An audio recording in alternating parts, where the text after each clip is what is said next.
one on YouTube, so I want to do my Notre Dame Stanford preview. So I just got done with Florida State won. It was like an hour or two ago.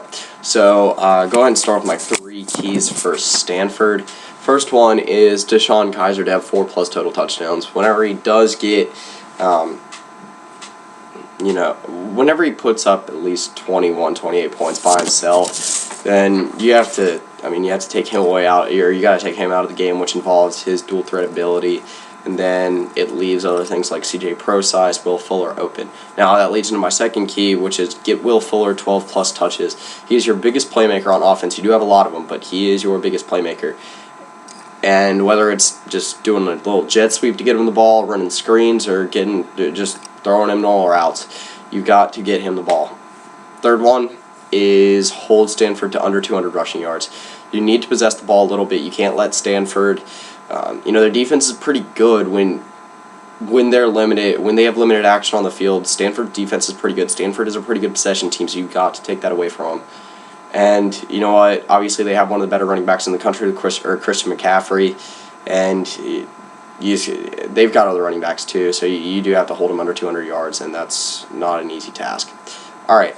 So for Stanford, first one is you got to hold Kevin Hogan to a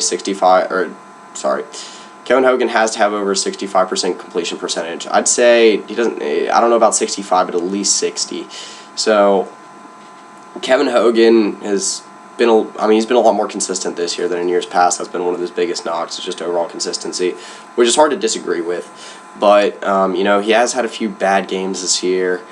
But you know what?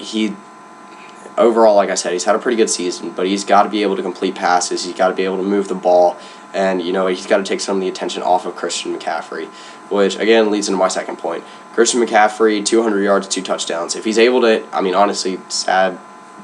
Well, it's not sad. It's actually really impressive, but 200 yards, 2 touchdowns is just kind of an average week for Christian McCaffrey. So he's got to keep doing what he's doing. If he does what he can do, then it'll play into Stanford's advantage. They'll be able to possess the ball, keep the ball out of Notre Dame, or keep the ball away from Notre Dame's offense, tire their defense out, and put points up on the board, which leads into my third point, and that is score 35 points or more. Now Notre Dame has shown they're able to kind of put up points this year. They beat USC in what was kind of a shootout. Pittsburgh, same thing. For Notre Dame, it's more about just them controlling the game. Whenever Notre Dame wins a game, you just feel like you kind of feel that they're going to win it. You know the entire time. What Clemson did was Clemson possessed the ball. They kept it out of Notre Dame's offense. Even when Notre Dame's offense was on the field, there were quite a few 3-and-outs. And, weather conditions were rough, which that's not really going to play into it this weekend.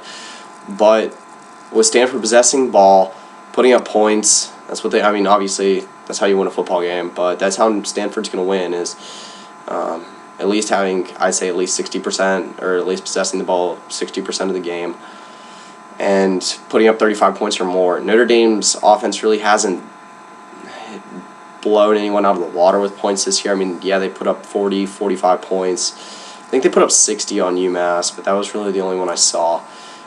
Like I said, they're not like a Big 12 type offense that's going to put up 50 to 70 points a week on you.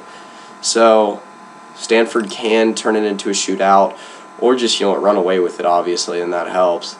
All right, so moving to my prediction, which is Notre Dame. They've been a very good team this year.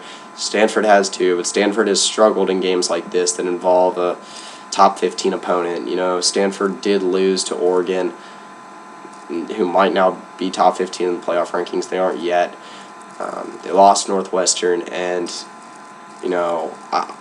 I wouldn't say Notre Dame's really very equal to either of those teams. Northwestern's more of a pro-style offense. I'm not exactly sure what offense Notre Dame runs, but Northwestern's a pro-style offense that will run it on you, but the main thing is their defense. Oregon, just a fast team that will make plays with their playmakers.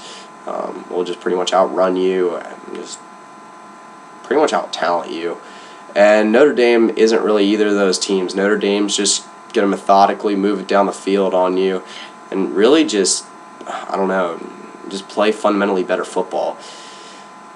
And I think that's what's going to happen. I think that it will be a close game. I could see it maybe being like 39 35, 38, 35, a game like that. Will be close. I don't think it's going to be extremely high scoring, but I don't think it's going to be a defensive struggle either. So yeah, that's my prediction for this game. Coming back with either the OU OSU or Ohio State Michigan. So yeah, that's pretty much it. See ya.